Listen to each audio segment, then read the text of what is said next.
What's up guys, Celestia here again. In this video I'm going to be explaining how Odin works. For those of you who are still trying the Zac and Cloud Bonds of Friendship thing, I've completed it for a lot of people on my Patreon already, but if you're trying to do it yourself, these tips will help you.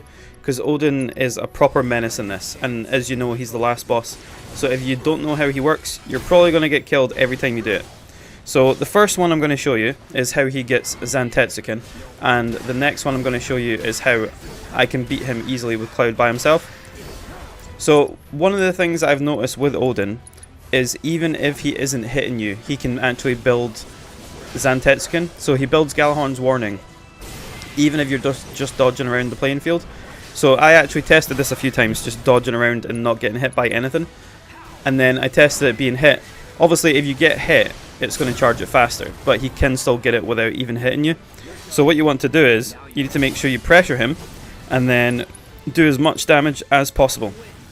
So this build that you're seeing me use just now is the one that I actually use to complete Bonds of Friendship for people. It's the wind build on Cloud.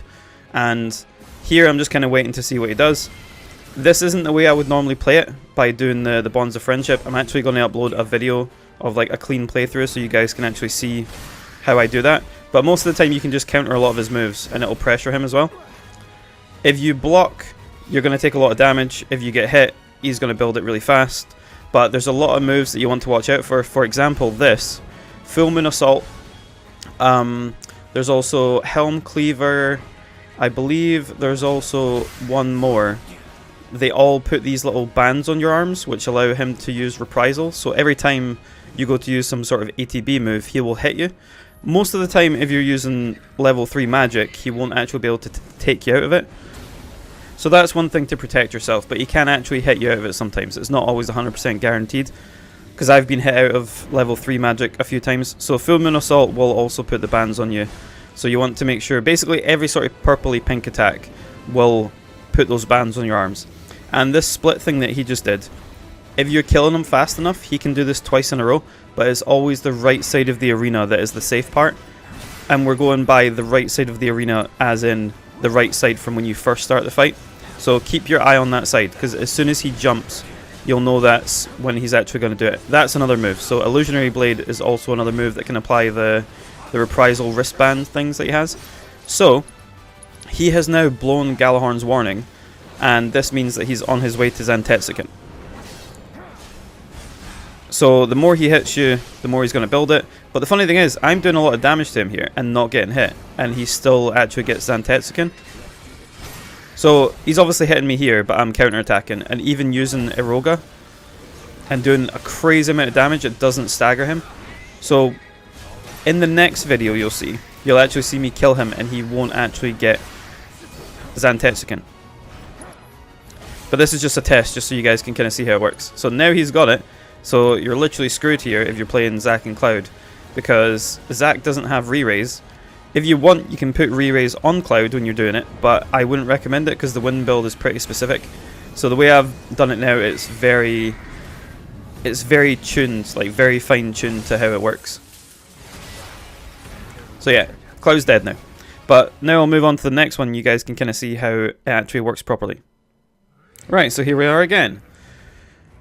This time I'm going to be dodging around a lot just to see the moves and stuff so you guys can see. So for example, like I said, every single move that he does that has like a purple glow, you want to make sure that you avoid that. Purple, pink, whatever you want to say. So the spear, he can actually enhance the spear. I think it's called Scintillating Spear, and he can throw that. That's it there. So if you get hit by that, you're going to get the wristbands. And any other sort of purple move, you're going to get the wristbands as well. And then he'll reprisal you every time you try and use an ATB move. So that's even if he's pressured, he will still use it. He can't use it if he's staggered, so if he is staggered, then you're fine. But if you're very low health, I wouldn't recommend actually doing it, because he will hit you and you'll probably die. I only use it when I use the magic because I know I'm going to heal and I can usually power through the hit. So since I'm dodging around, he's got Galahorn's Warning. Literally has not hit me once here, and he's already got it. So what we're going to do is we're going to use the magic and we're going to pressure him, just so you guys can actually see how it works. So he's hitting me here, but I'm counter-attacking.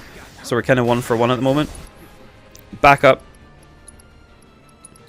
Get your Prime mode activated, because that's how we build our damage. And then just blast him with some magic to get him pressured. So Helm Cleaver is another one of the moves which will apply the wristbands. And now he's pressured. So now Galahorn's warning goes away slightly. It doesn't go away fully. He's still slightly on his way to getting Zantetsuken. And he's pretty much pressured here.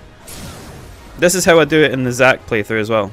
That is on my Patreon if you guys are still having struggles with it, but I thought I would release this video in case, because Odin is very complex.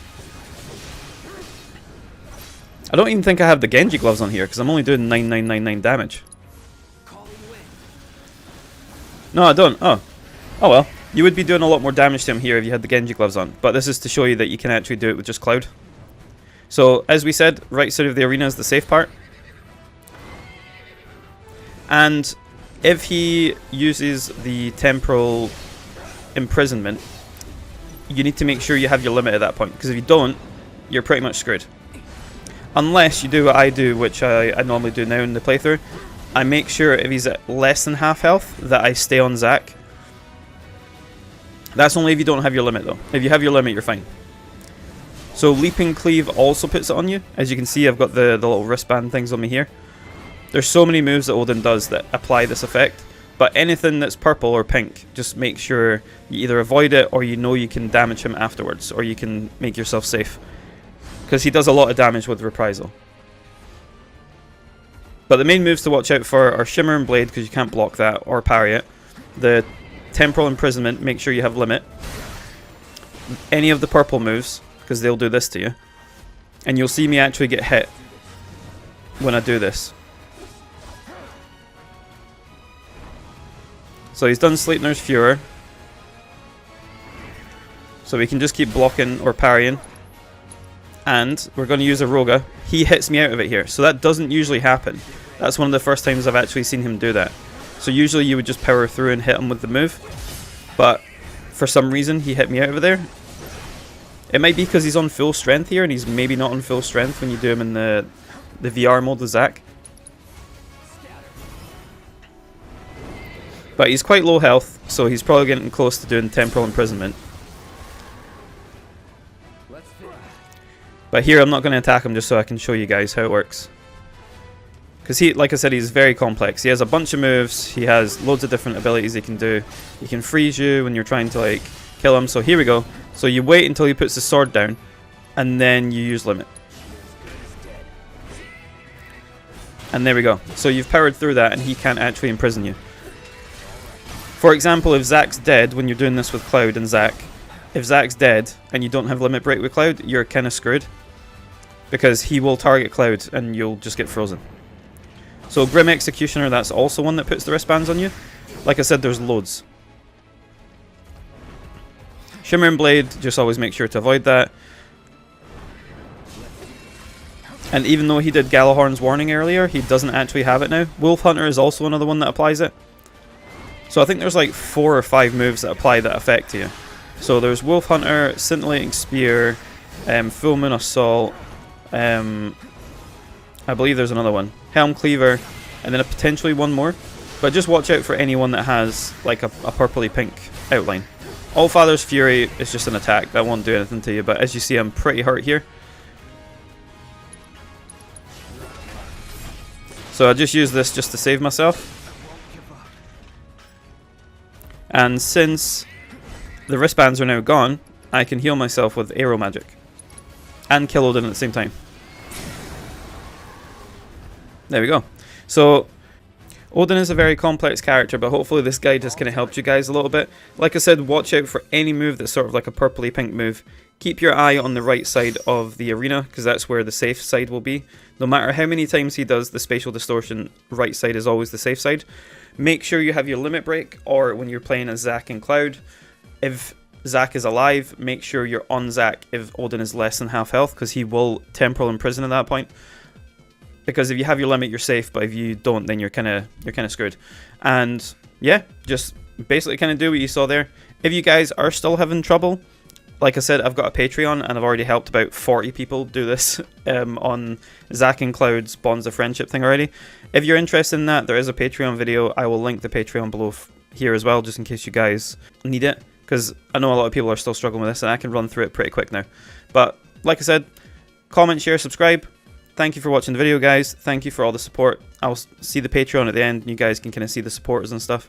But you guys have been amazing. Thank you for all the support on the videos so far. Like I said, if there is any guides that you guys want me to do, let me know, because I'm just basically trying to make as much content of FF7 as possible, because I love this game and it's so much fun to learn it. But yes, you guys have a great day, and I will see you all in the next video. Bye bye.